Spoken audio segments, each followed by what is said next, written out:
Okay, sorry about that.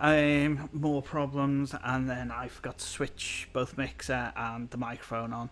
Hello again, it's Mark Inman, the producer of Planet Apes Last Frontier for the Imaginarium.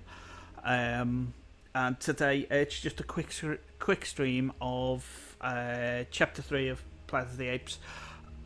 What happened last time, we did do it at Norwich University of the Arts, but there was a problem with the actual stream itself, so it didn't quite work. If you want to really put yourself through the headache of watching it, it's still on. It's still on Mixer for another 2 days, but it's just a horrible corrupted mess from where sort of the basically the network at Norwich University of the Arts just couldn't seem to cope with the amount of students who were there who were trying to vote and having the game live streaming as well in the same place. No matter, we'll crack on and we'll do chapter 3 today. It'll only be a short one, it'll only be about half an hour. Excuse me. And what we'll also do is I've enabled voting for Mixer. If there is anybody who feels like jumping in, then by all means, please do. But yeah, let's get started.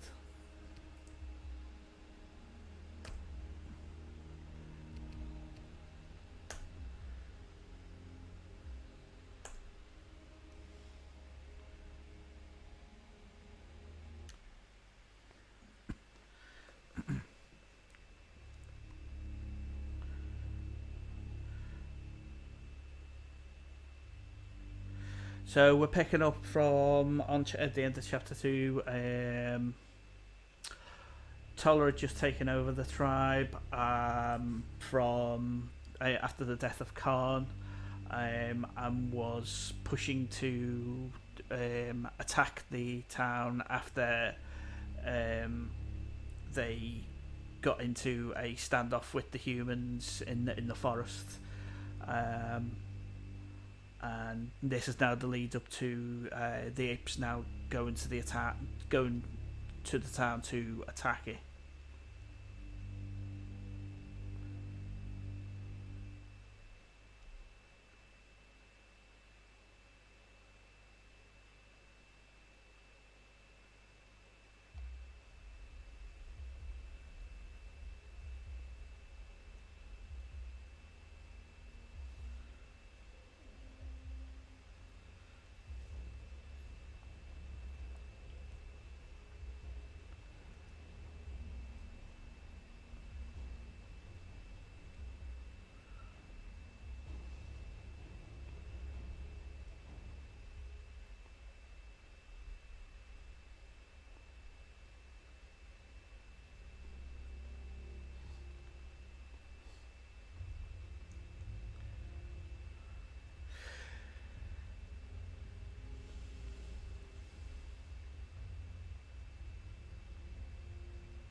So with the humans, we're picking up from where we left them with Reeves and Willits have decided to leave the town.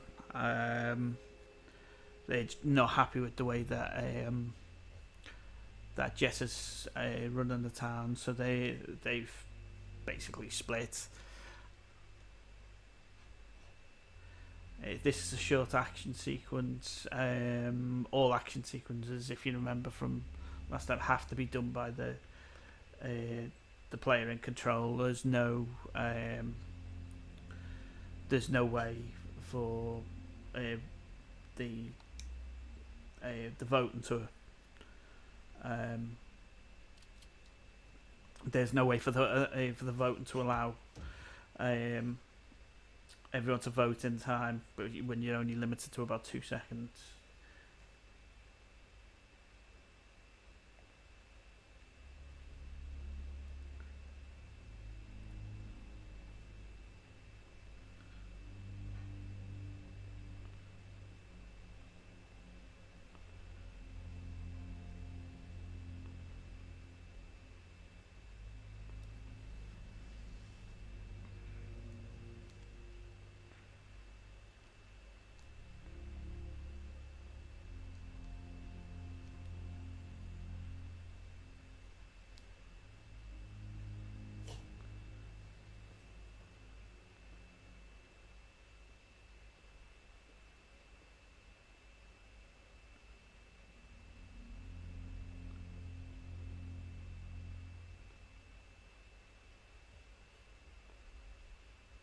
I just don't get it, Mom. You should have Willis and Reeves organizing things. They've done this before. They know how to kill apes. We're lucky they showed up.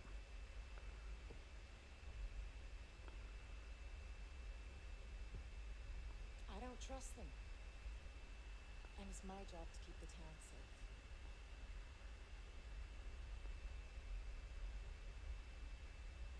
Why are they leaving? Huh? Why are you letting them go? It makes no sense.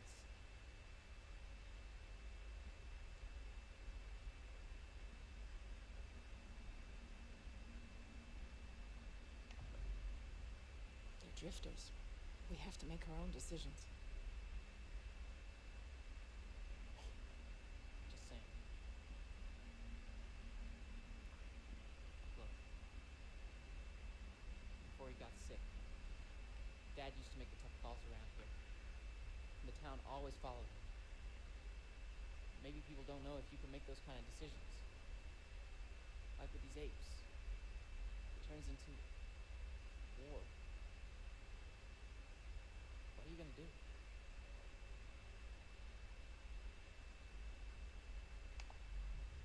I'll do whatever I have to do to keep you safe.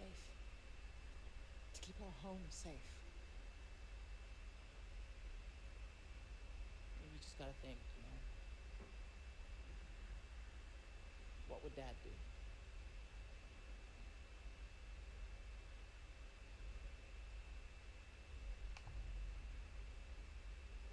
Listen, Mark. I'm trying my best. Please believe that.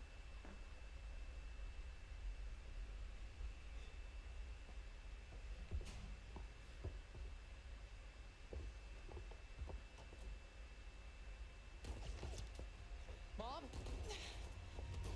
Mark, take over. What's going on? I need to get down to the generator. You stay up here. I'm coming too. Here, take this. But you stay up here. No way, you need a gun. I'm coming.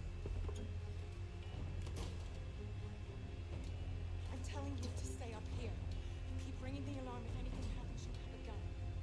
Mark, I love you.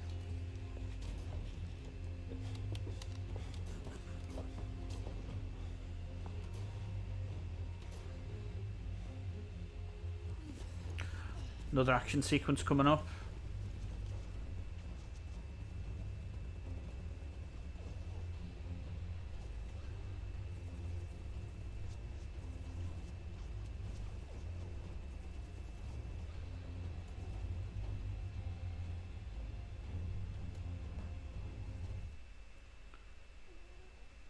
This is one of those moments where you're being tested as to whether or not you feel you trust Mark enough with um, with with the gun with being in combat with you. And so, I mean, if you shoot the flare at the ape, then obviously kind of you're taking control of the situation. Whereas, well, let's see what happens when you shoot the flare into the sky.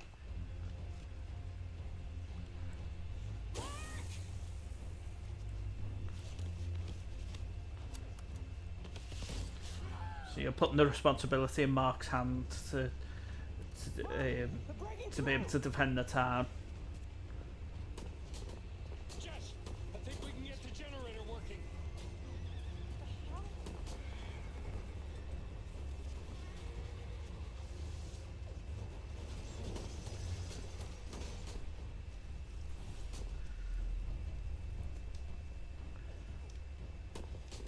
The crops! We need to get this up and running now.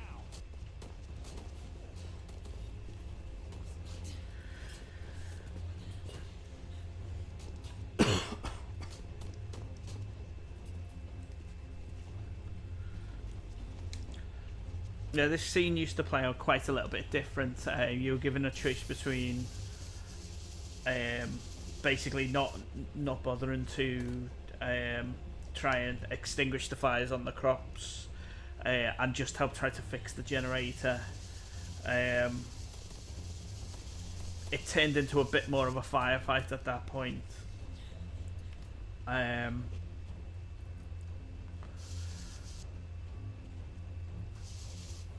But it was the reason for changing it was because it only really impacted the relationship with Rainey, and it was felt you could impact the relationship between Jess and Rainey in a number of other ways that were less sort of heavy-handed.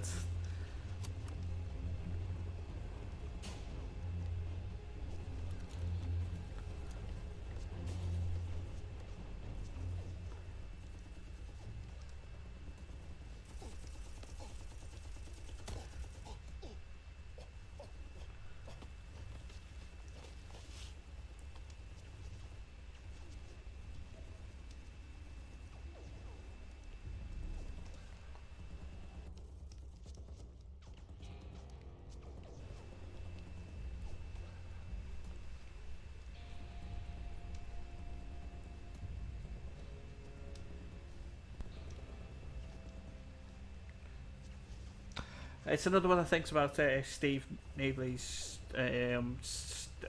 cinematic style is he goes for quite long opening and end shots. He's very, very cinematic minded in terms of how he opens and closes a scene.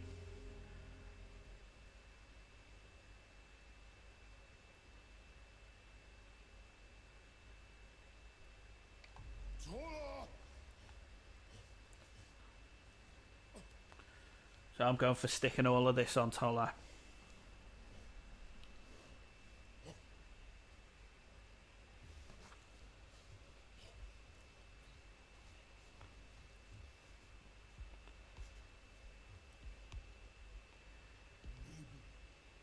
Ren, you did not fight hard enough. Kill enough.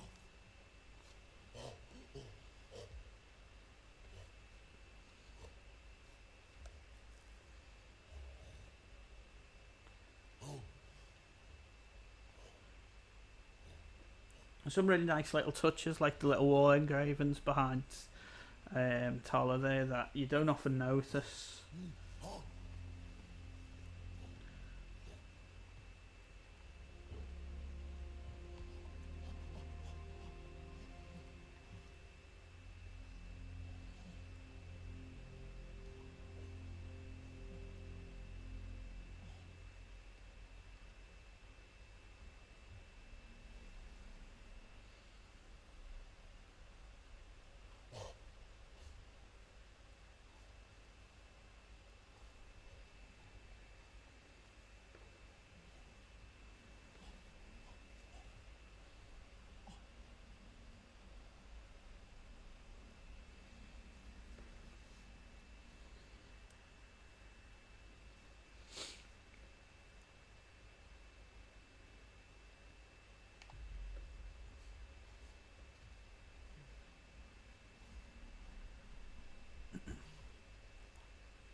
Juno hides.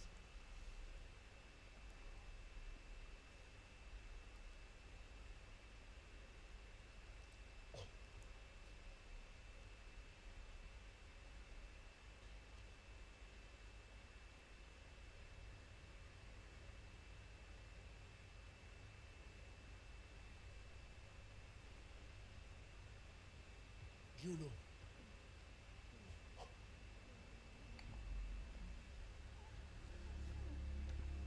It is okay. You are home now. Where is Clarence?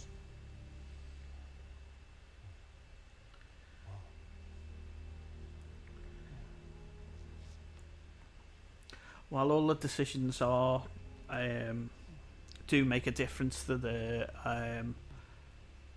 overall relationship with the characters, all the one-to-ones and the way that you pick to sort of work out those one-to-ones tend to be the ones that have the more significant impact on that relationship. So where you've got one where there's like 3 or 4 characters, that's certainly more prominent with the apes early on. The outcome of those discussions, that the amount of impact on the relationships is kind of distributed among the characters rather than in a direct one-to-one discussion where it can only be a very sort of binary decision and therefore it can have a significant impact on that relationship. So I could have chose to be quite angry with Juno then, and it would have affected it would have sort of significantly adversely affected that relationship, even though that was just a short conversation. I mean, I know the significance of it is that Clarence was captured, but it's the fact that even in just that short conversation, it could have had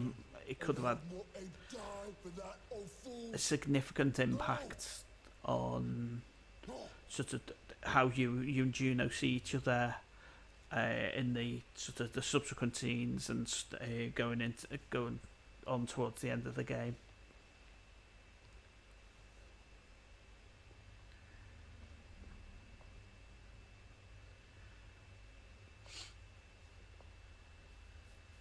So there's some much darker scenes coming up.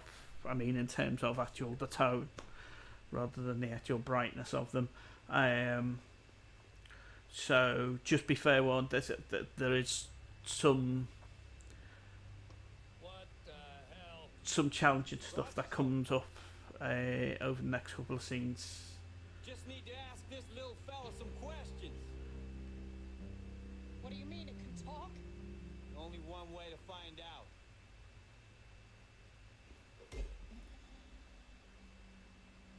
Look, I'm guessing you know numbers. How about you give us one? How many apes are there?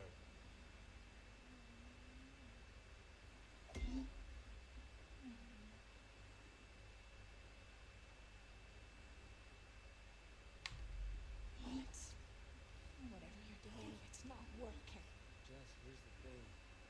See Oswald's face? Ape attack. Reeves was able to get away, but his daughter? Well, his daughter wasn't so lucky.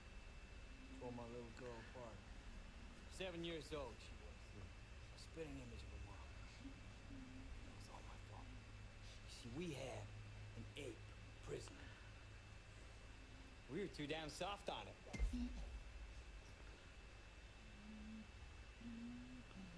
Because that ape knew that other apes were coming, but wasn't talking. It seems to me we're in a similar situation right now. We need information. So what's it gonna be? Come on, Jess. Enough. It can't talk.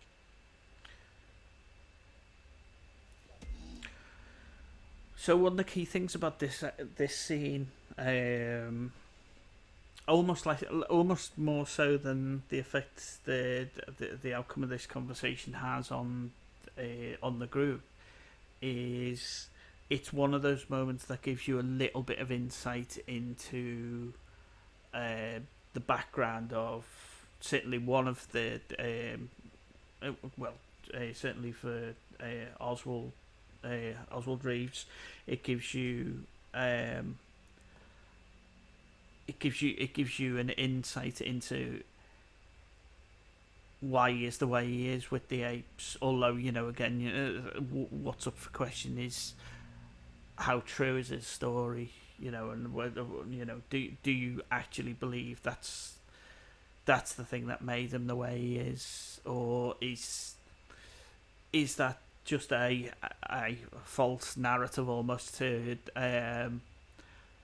which kind of excuses him sort of beating up an ape with an iron bar, basically. But it's one of those things where the scene opens. It's you're watching Clarence being hit, being tortured, and you don't want that to happen, or generally most people don't want that to happen. But then you hear about what's happened to Reeves, and it's like, well, okay, that kind of changes things. I can understand a little bit more what his angle is, where he's coming from, why he hates apes so much. If he's lost his daughter, so it's about making these sequences not as black and white as they appear to be on the surface of it, and I think it's done quite well. Again, you've got that to juggle along with the fact that there's Rainey, Maria, Willett, Reeves, and Clarence all in that room with you, and the decision you're making is impacting every single one of those relationships, no matter how big or small. Maria's right. If this ape knows anything, it's not talking. You've got to stop this. It's wrong and it's getting us nowhere. 4 dead tonight, Jess. And you can't spill a damn drop of ape blood.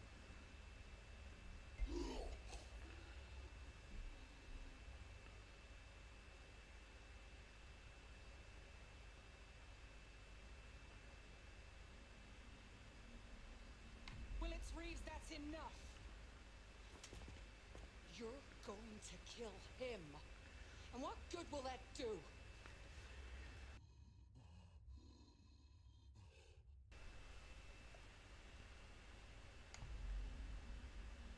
Stop!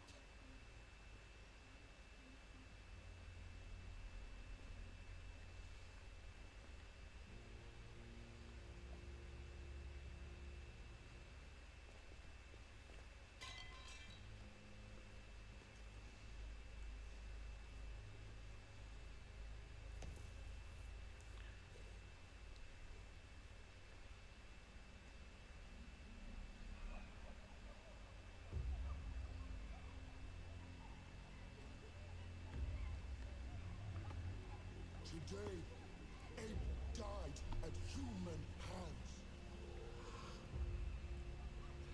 But we got into their town, killed humans blood for blood.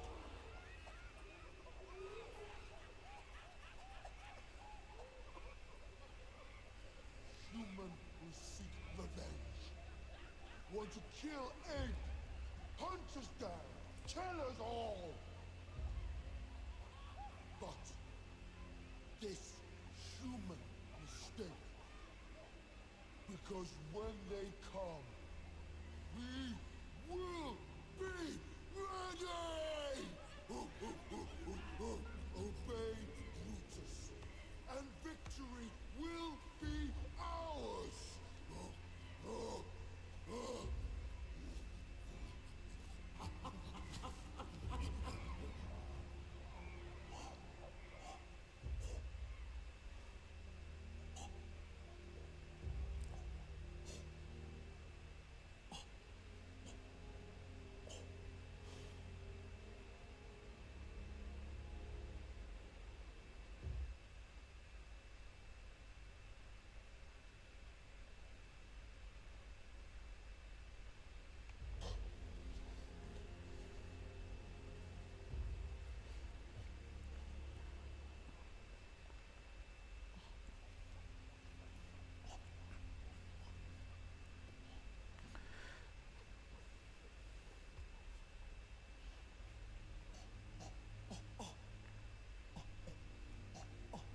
It's one of the things that this deals with, which is quite relevant, is it's dealing with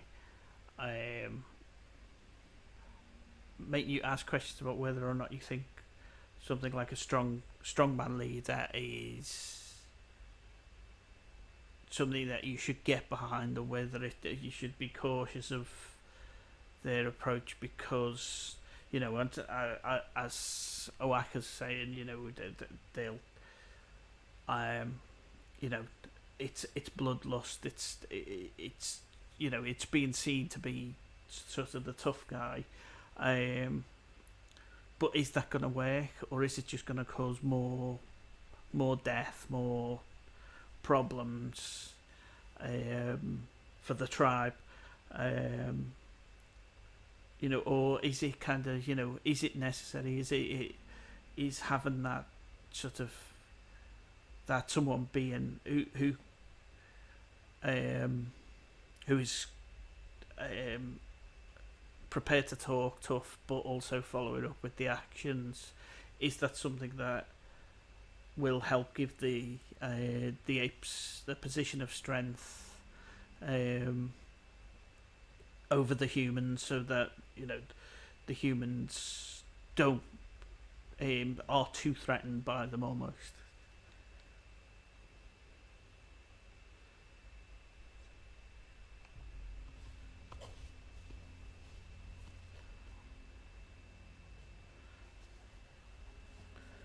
I mean, Aka's role throughout the entire game is to be this sort of moral guide, moral compass. I don't quite know with this particular dialogue strand. I don't know whether it quite works. She doesn't really leave him with a, certainly by her response, she doesn't really leave him with an acceptable answer. And I think that was just a problem.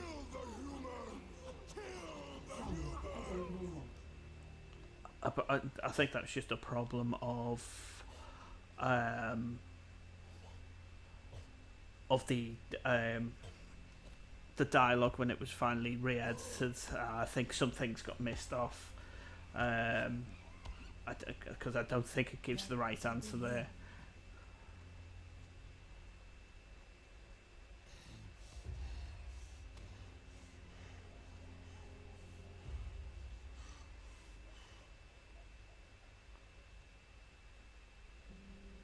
So what the hell are we gonna do? I sure ain't sitting around waiting for the apes to come back.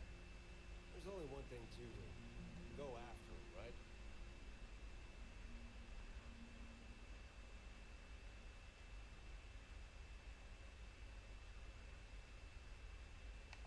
Agreed. We have to hunt them down.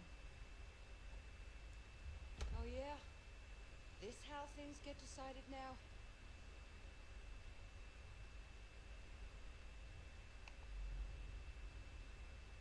Come in. Nothing's been decided yet. So, let's say we do go after these apes. We know there's at least a half dozen of them. It means we need a lot of guns. We're gonna get the job done. We kill everything we find. Exactly. Did I miss something? We don't know how many of them there are. Back in the Marines, we'd take our time. Figure out what we're dealing with. Oh, yeah? Well, I'm sure back in the Marines, you never went up against an army of apes. Huh? I didn't think so. We go in fast, and we get them all.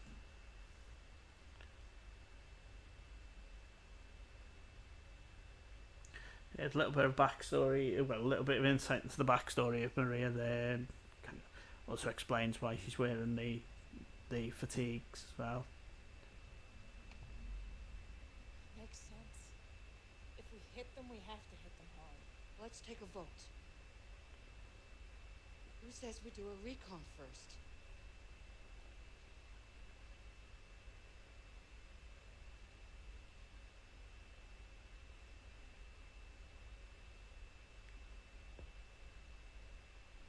Majority rules. Get your people together, Rainey. Good shots. People with guts. Because it ain't gonna be pretty out there. Okay, we leave at dawn. Let's get all set. There aren't gonna be any of us getting much sleep tonight. I'm going too.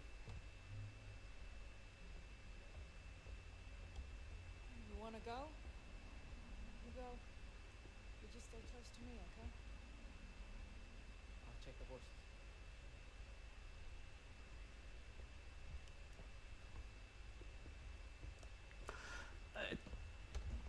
Maria, you have to stay here. Yeah. My place is here, all right. Jess, I have something to show you. Now. So those last two exchanges, the one with Marie and the one with Mark, are defined by the conversations you've had previously, by where the relationship with those people is at that point. So obviously you've soured the relationship slightly with Maria there, whereas you've said to Mark, "I trust you. I think you're ready to be able to help be part of this fight," and that means that relationship's quite strong now.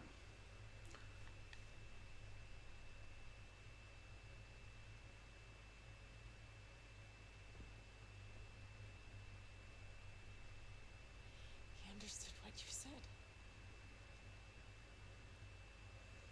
Can he speak? He speaks a form of sign language.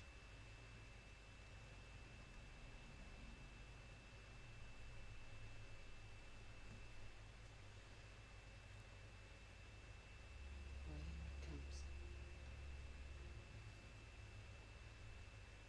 Winter comes.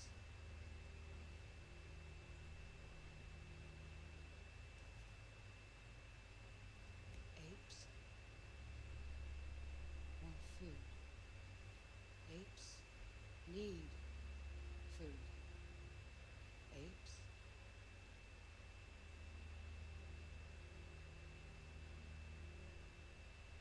Apes don't want killing. Apes want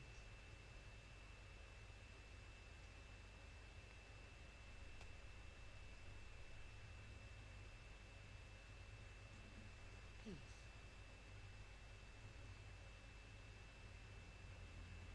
Peace, Jess. He's talking about peace. If we let him go, he can tell his tribes that we want peace too.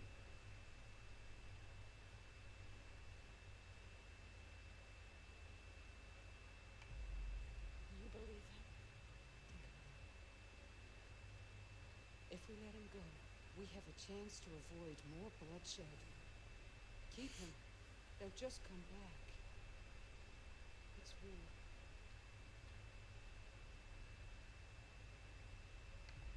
I don't know.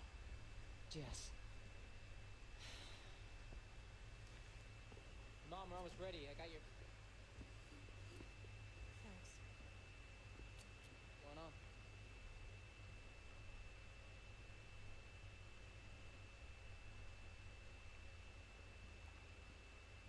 This is quite a important one, this, because less so the choice to keep it a secret doesn't really have a significant impact relationship wise, whereas telling the truth to Mark, depending on where your relationship with Mark is, could backfire quite badly. He if he's still quite hostile towards you, then he's more likely to sort of get into an argument with you about it. So we'll choose let's tell Mark the truth. See where it takes us. Mark. This ape. He speaks. What? He says apes want peace.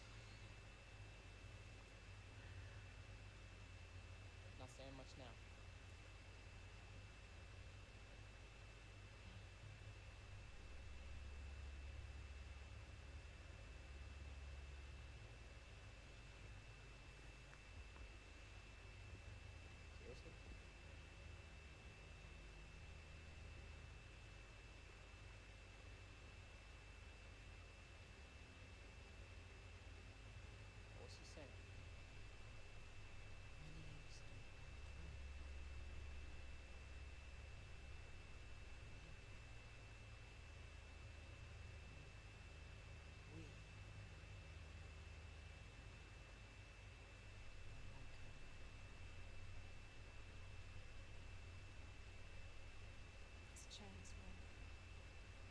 be a last chance. It speaks. So what? They killed our people. I understand. Look, I don't want anyone to know about this, okay? What? We gotta tell Willits and Reeves.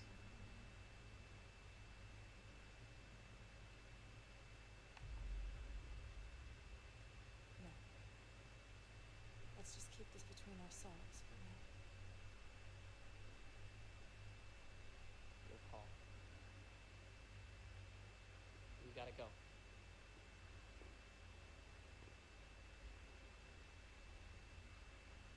If the ape stays here, they'll kill him.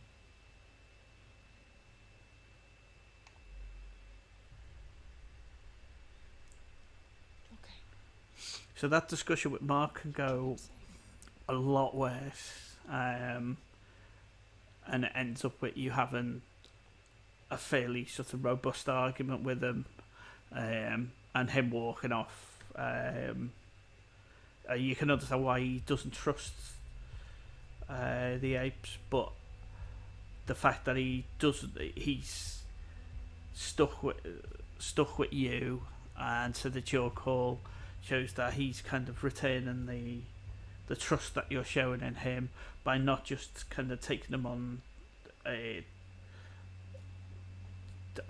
this sort of this foray into the apes camp, but also in asking him to be part of the sort of circle of trust with regards to Clarence. Close. You ready? Let's keep moving.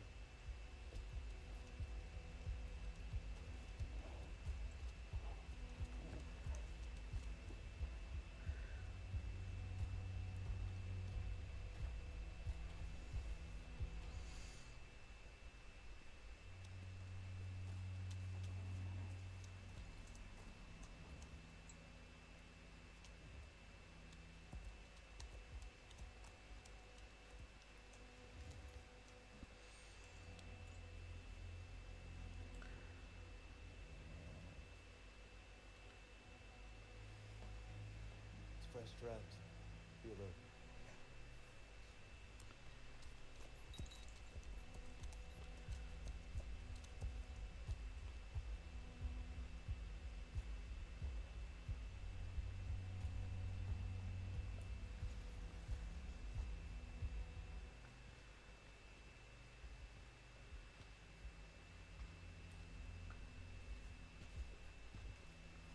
Well, it's an ape camp, all right. And there's our way in. The old silver mines. We going in? No. We circle around. Take till nightfall to circle around. You want to be up here in the dark.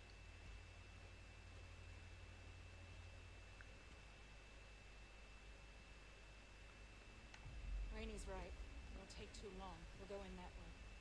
Okay. Mm-hmm. Steer the horses. All right. You too, Mark. Away. Okay, hot shot. You want to take point, head on into the cave, go right ahead. We're gonna wait right here. No. We go in, you go with us. All right. Watch your back. Go ahead.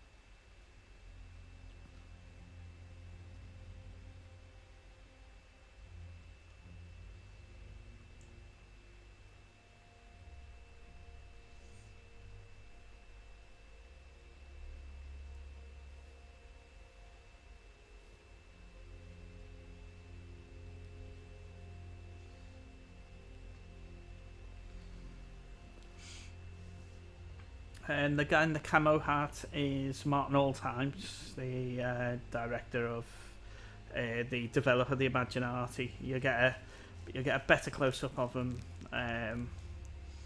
in a short while.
Rainey, what the hell are we gonna do now?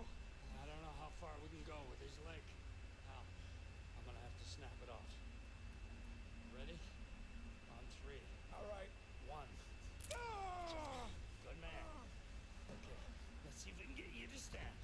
Give me your hand. Mark, you good? Yeah.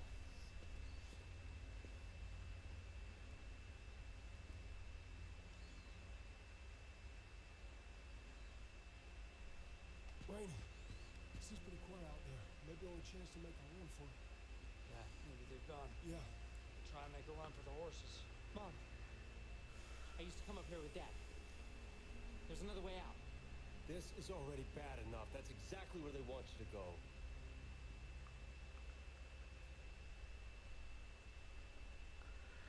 Again, responsibility for Mark, or do you try and head back? Let's head inside. Mark, you lead the way.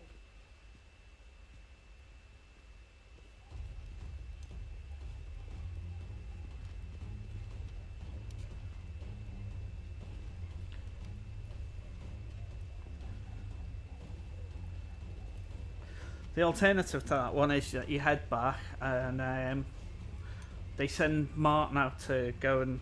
Well, obviously he's not called Martin in this, but they send his character out to go and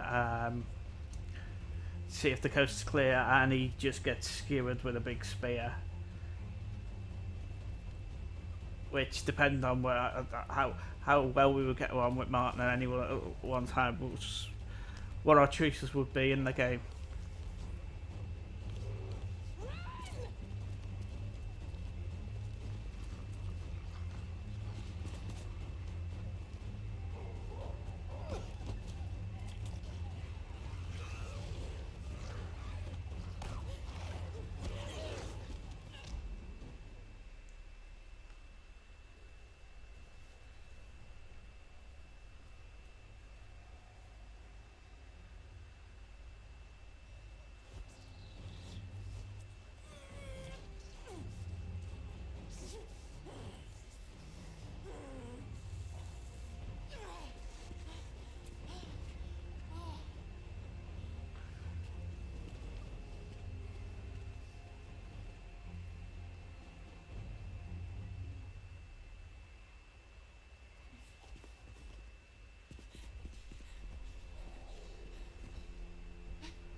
So you might notice that a lot of these scenes from chapter 3 onwards,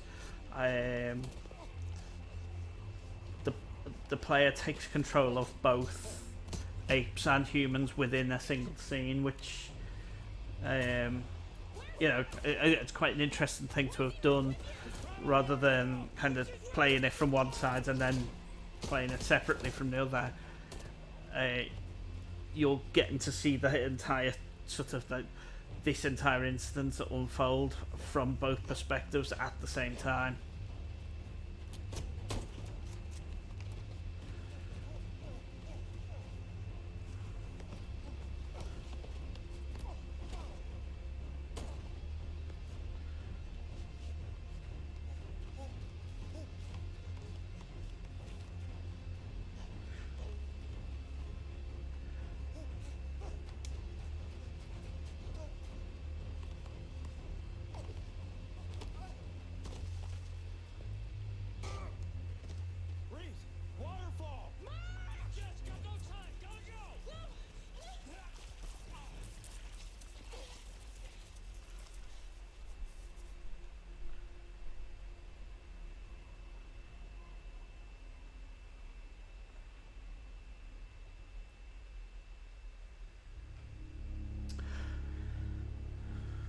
Okay, quick recap. Bit rubbish with Rainy, great with Maria, great with Mark.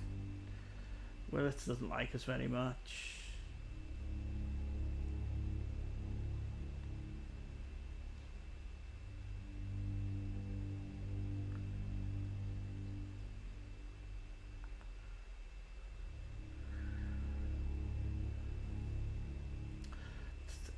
Awful with Tola. Gino's great, Clance is great, Owaka's great, and obviously Khan's done for. Okay, cool. I think we'll leave it at this point. And we'll do another chapter. Probably next week now.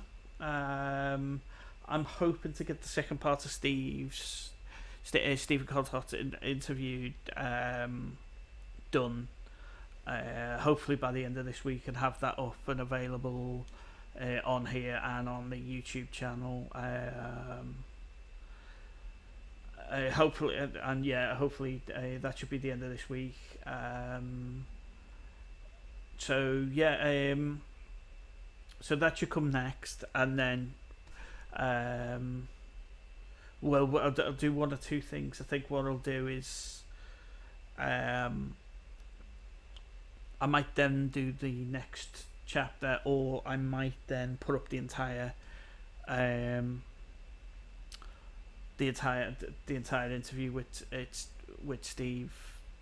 Stephen. I must stop calling him Steve. But I might put the full interview with Stephen up. Possibly without all the sort of segues, and just put the video up itself.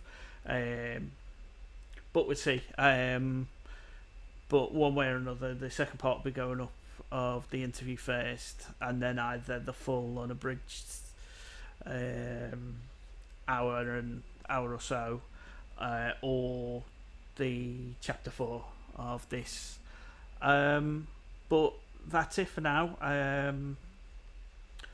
If you did like this, please sort of let us know in the comments, or follow us, or like this, or whatever it is you can do. It'll go up on the YouTube channel as well, so if you'd rather feedback on there, then fine. But that's it for now, and hopefully I'll see you all again on the next one. Okay, bye.